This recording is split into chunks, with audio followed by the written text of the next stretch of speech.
بھارتی supreme court کے جج سید عبدالنذیر 4 جنوری 2023 کو ریٹائر ہو گئے۔ وہ ٹیپو سلطان کی ریاست میسور کے گاؤں بیلووائی میں ایک انتہائی غریب خاندان میں پیدا ہوئے اور بمشکل تمام پہلے بی.کام اور پھر قانون کی ڈگری حاصل کرنے کے بعد بنگلور کی کرناٹک ہائی کورٹ میں بحیثیت وکیل پریکٹس کر رہے تھے کہ مئی 2003 کو انہیں اسی ہائی کورٹ کا جج بنا دیا گیا، جہاں وہ 14 سال جج رہنے کے بعد سپریم کورٹ کے جج کے مقام تک پہنچ کر ریٹائر ہو گئے۔ جس دن وہ ریٹائر ہوئے اس دن ان کی الوداعی تقریب میں سپریم کورٹ بار ایسوسی ایشن کے صدر وکاس سنگھ نے ان کی تعریف و توصیف میں انگریزی میں ایک لمبی تقریر کی، جس کا لب لباب اس تقریر کا یہ فقرہ تھا کہ دی ایمبوڈیمنٹ آف سیکولرزم، یعنی سیکولرزم کا اصل مجسمہ، انہیں ایسا کیوں کہا گیا، اور وہ بھی اس بھارتی معاشرے میں جسے سیکولرزم ترک کیے ہوئے تقریباً 32 سال ہو چکے ہیں۔ واجپئی کی وزارت عظمیٰ سے لے کر نریندر مودی تک وہاں ایک کٹر شدت پسند ہندو مذہبی حکومت قائم ہے، اور ایسے متعصب اور شدت پرست ماحول میں ایک مسلمان جج کو سیکولرزم کا مجسمہ اس لیے کہا گیا کیونکہ وہ ان 5 ججوں میں شامل تھا جنہوں نے 2019 میں بابری مسجد اور ایودھیا کے رام جنم بھومی والے قضیے میں فیصلہ سنایا تھا۔ یہ فیصلہ 4 ہندو ججوں chief justice Ranjan Gogoi, justice Sharad Arvind Bobde, justice Dhananjaya Chandrachud, Ashok Bhushan اور واحد مسلمان جج جسٹس عبدالنذیر نے سنایا تھا۔ آثار قدیمہ کی تمام رپورٹس کے مطابق اس جگہ پر مندر کے کسی بھی قسم کے کوئی نشانات نہیں ملے تھے، اور 400 سالہ مسلمان عبادت گاہ کو 1992 میں مجرمانہ فعل کے تحت گرایا گیا تھا، لیکن اس مجرمانہ فعل اور شہادتوں کو نظر انداز کر کے ہندوؤں کے حق میں فیصلہ دیا گیا تھا۔ یہ بات طے ہے کہ اگر وہ چاروں ہندو جج کسی طور پر مسلمانوں کے حق میں فیصلہ سنا دیتے تو پھر وہ کبھی بھی سیکولر نہیں کہلاتے، بلکہ انہیں دھرم بھرشٹ کہہ کر پورے بھارت میں ذلیل و رسوا کیا جاتا۔ لیکن مسلمان جج عبدالنذیر نے چونکہ ہندوؤں کے موقف کے حق میں فیصلہ دیا تھا، اسی لیے اسے سیکولر کہہ کر پکارا گیا۔ اگرچہ کہ یہ فیصلہ متفقہ تھا، مگر اس پر صرف بھارت ہی نہیں پورے مغربی میڈیا کے سنجیدہ قانونی حلقے آج تک مسلسل تنقید کرتے چلے آ رہے ہیں۔ لیکن بھارت کے معاشرے میں انصاف کا عالم یہ ہے کہ سپریم کورٹ بار کے صدر نے اپنی اسی تقریر میں ایک خوفناک سچ بولا۔ اس نے کہا کہ جسٹس نذیر نے بھارتی قومیت کو انصاف پر ترجیح دی، یعنی بھارت کی اکثریت اگر ظلم کرنا چاہتی ہے، بے انصافی کی خوگر ہے، تو پھر سپریم کورٹ کے ججوں کو بھی ہرگز انصاف نہیں کرنا چاہیے، بلکہ اکثریت کے جذبات کا خیال رکھتے ہوئے فیصلے کرنا چاہیے۔ بات اگر اس فیصلے کی حد تک ہی ختم ہو جاتی تو ہم عدالتوں میں دیے گئے عمومی فیصلوں کی طرح اس فیصلے کو بھی کسی جج کی ذاتی رائے سمجھ کر خاموش ہو جاتے اور خیال کرتے کہ ایک مسلمان جج اگر اختلافی نوٹ لکھ بھی لیتا تو اس سے کیا فرق پڑنا تھا، زیادہ سے زیادہ فیصلہ متفقہ نہ رہتا، پھر ایک اقلیتی فرد ایسا کر کے اپنی جان خطرے میں کیوں ڈالتا؟ ہر شخص اتنا طاقتور بہادر نہیں ہوتا کہ انصاف کے لیے جان خطرے میں ڈال دے۔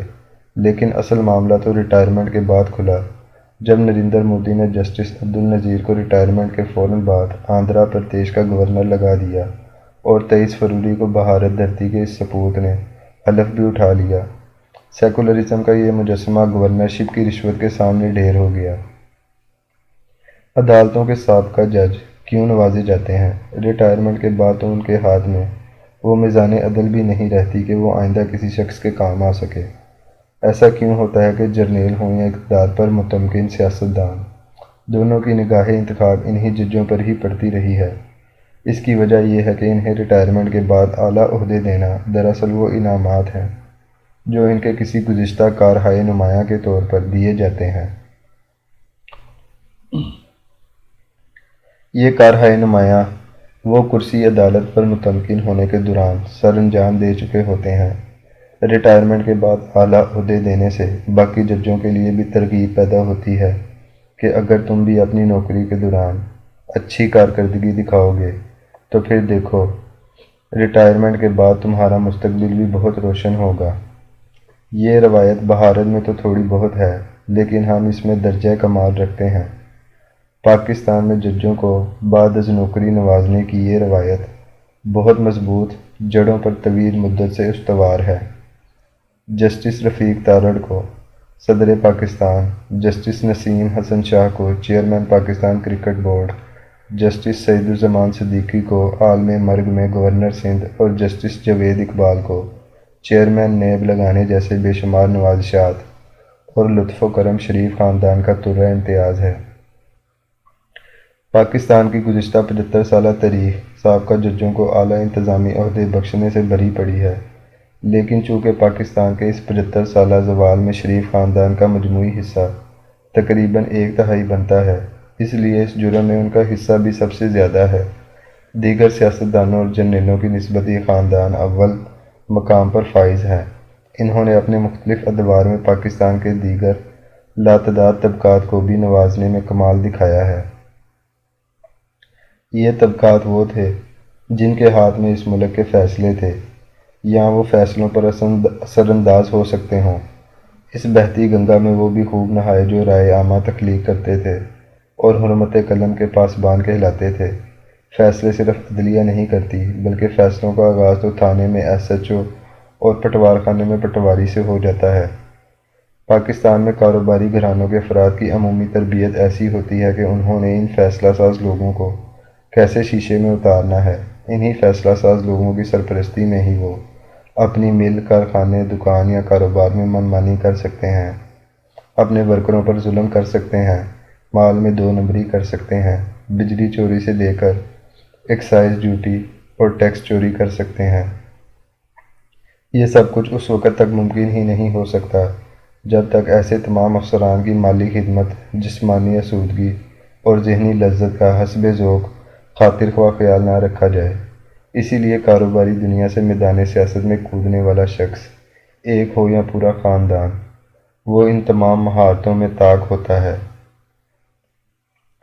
آج سے 2500 سال پہلے مشہور فلسفی و ماہر علم سیاسیات افلاطون پلاٹو نے اپنی کتاب الجمہوریہ دی ریپبلک میں لکھا تھا کہ تباہ ہو گئی وہ قومیں جن کے سربراہ کاروباری افراد تھے یا جرنیل ہوئے۔